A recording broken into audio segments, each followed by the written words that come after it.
எண்ணிக்கை பிரமி, உயிர்த்திரள் பிரமி, ஆற்றல் பிரமி அப்படின்னு 3 வகையான சூழியல் பிரமீடு காணப்படுகிறது.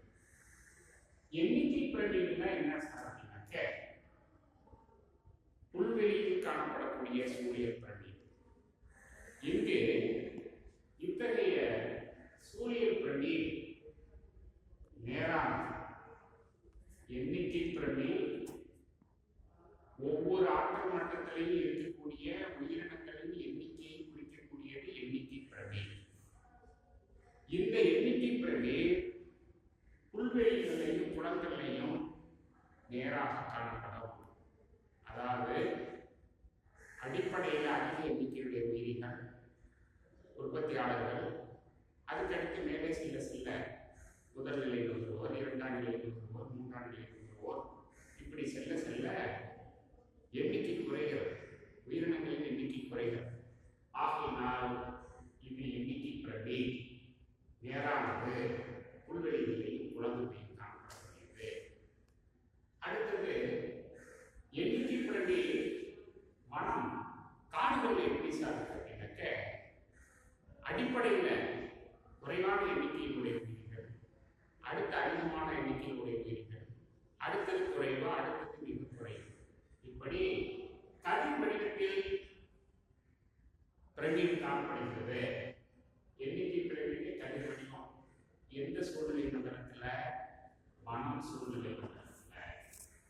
நேரான நேரில் புல்வெளிகளையும் குளங்களையும். சரி, அடுத்தது தலைகீழாக இருக்க சார் ஒட்டுண்ணி சூழ்நிலை மண்டலத்தில் பார்த்தீங்கன்னாக்க உயிர்த்திரள் உயிரினங்களுடைய எண்ணிக்கை தலைகீழாக காணப்படும். அடிப்பகுதியில் குறைவான எண்ணிக்கை, மேலே செல்ல ஒவ்வொரு மட்டத்திலையும் அதிக எண்ணிக்கையுடைய உயிரினங்கள் காணப்படும். இது தலைகீழ் பிரமீடு அப்படின்னு. சரி, இப்ப எண்ணிக்கையை பற்றி பார்த்தாச்சு. அடுத்தது உயிர்த்திரள் பிரமீடு. ஒவ்வொரு ஆற்றல் மட்டத்தில் இருக்கக்கூடிய உயிர்த்திரளினுடைய அளவு அல்லது அந்த ஆற்றல் மட்டத்தில் உள்ள கரிம பொருளினுடைய அளவை குறிப்பது உயிர்த்திரள் பிரமீடு. இந்த உயிர்த்திரள் பிரமீடு புல்வெளிகளையும் வானவில் அகற்றக்கூடிய காடுகளையும் இத்தகைய பிரமீடு நேரானதாக இருக்கும். அடிப்பகுதியில் அதிக எண்ணிக்கையுடைய உயிரினங்கள், உற்பத்தியாளர்கள் இருக்கும். அதுக்கடுத்து முதல் நிலை, 2ஆம் நிலை, 3ஆம் நிலையில் செல்லும் பொழுது உயிரினங்களினுடைய எண்ணிக்கை, உயிர்த்திரள் எண்ணிக்கை குறைவாக இருக்கும். கரிம பொருளினுடைய அளவு குறைவாக இருக்கிறது. ஆகவே அது நேரான பிரமீடு அப்படின்னு சொல்றோம். அதே குளம் சூழ்நிலையில பார்த்தீங்கன்னாக்க தலைகீழாக காணப்படும். அடிப்பரப்புல குறைவான எண்ணிக்கையினுடைய உயிரினங்கள் இருக்கிறது. மேலே செல்ல அதிக எண்ணிக்கையினுடைய உயிர்த்திரள் காணப்படுகிறது. இது தலைகீழானது குளம் சூழ்நிலையில் காணப்படக்கூடிய உயிர்த்திரள் பிரமீடு. எனவே சூழியல் பிரமீடை 3 வகையா பிரிச்சிருக்கிறாங்க.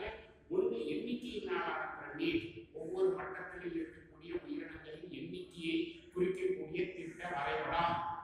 2வது உயிர்த்திரள் பிரமீடு, ஒவ்வொரு மட்டத்திலும் இருக்கக்கூடிய உயிர்த்திரளினுடைய அளவை குறிக்கக்கூடியது அல்லது கரிம பொருளின் அளவை குறிக்கக்கூடியது உயிர்த்திரள் பிரமீடு.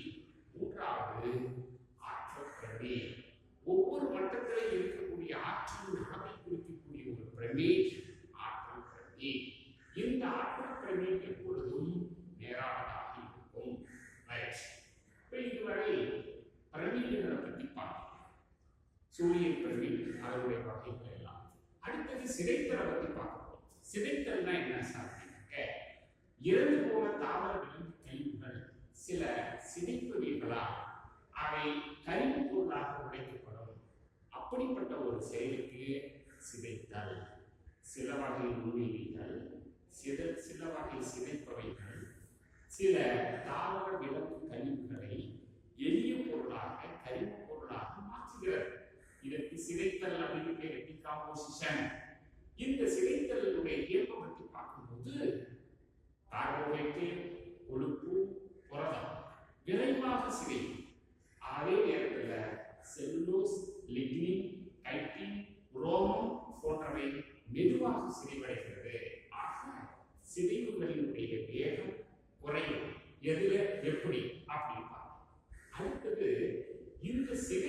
எழுச்சி இருக்கின்ற ஒரே காரணத்தினால்தான் சூழ்நிலை மண்டலத்தினுடைய சமநிலைப்பாட்டிற்கும் மறுசுழற்சிக்கும் சிதைத்தல் மிக முக்கியமான ஒன்று. சிதையும் செயல்முறைகள் அப்படின்னு சொல்லிட்டு சிதைவை பல வகையாக பிரிச்சிருக்கிறார். துணுக்காதல், ஃப்ராக்மெண்டேஷன், ஃப்ராக்மெண்ட்ஸ், துணுக்காதல், சிதைவு கூலங்கள், பாக்டீரியா, பூஞ்சை, புழுக்கள் இவற்றின் காரணமாக சிறு சிறு துணுக்குகளாக உடைவதற்கு துணுக்காதல், ஃப்ராக்மெண்டேஷன். சிதை மாற்றம், மெட்டபாலிசம். சில உயிரிகளினுடைய செல்கள் நொதிகளை சுற்றுப்புறத்தில் சுரந்து அந்த சுற்றுப்புறத்தில் இருக்கக்கூடிய கனிமப் பொருளையும் எளிய பொருளாக மாற்றும். இதற்கு பெயர் சிதை மாற்றம், மெட்டபாலிசம் அப்படின்னு சொல்றோம். கசிந்தோடுதல், லீச்சிங். கசிந்தோடுதல் அப்படின்னா என்ன சார்? அது இன்னொரு பேர் வடிதல். அதாவது நீரில் கரைந்திருக்கக்கூடிய கனிமப் பொருள் மேலடுக்கிலிருந்து மண்ணுடைய மேலடுக்கிலிருந்து கீழடுக்கு இறங்கும். இதுதான் கசிந்தோடுதல் அப்படின்னு சொல்றோம். மக்காதல், ஹியூமிடிஃபிகேஷன். மக்காதல் என்ன? சிதைவு மூலம் படிப்படியாக மக்கி சிதைவடைந்து மக்காக மாறும், படிவமாக மாறும். இதுக்கு பெயர் மக்காதல். அடுத்தது இறுதியாக கனிமமாக மினரலைசேஷன் அப்படின்னு சொல்றோம். மினரல்ஸ் அப்படின்னா கனிமங்கள்.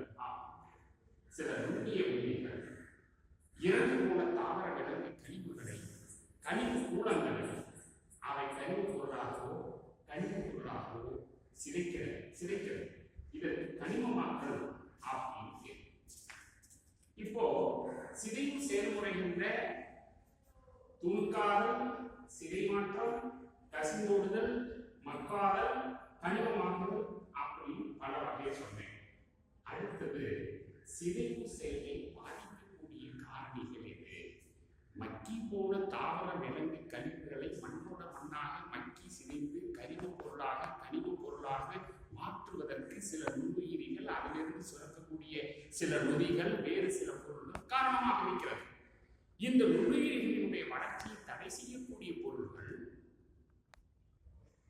சிதைவு காரணியாக இருக்கிறது, சிதைவை கட்டுப்படுத்தக்கூடியதாக இருக்கிறது.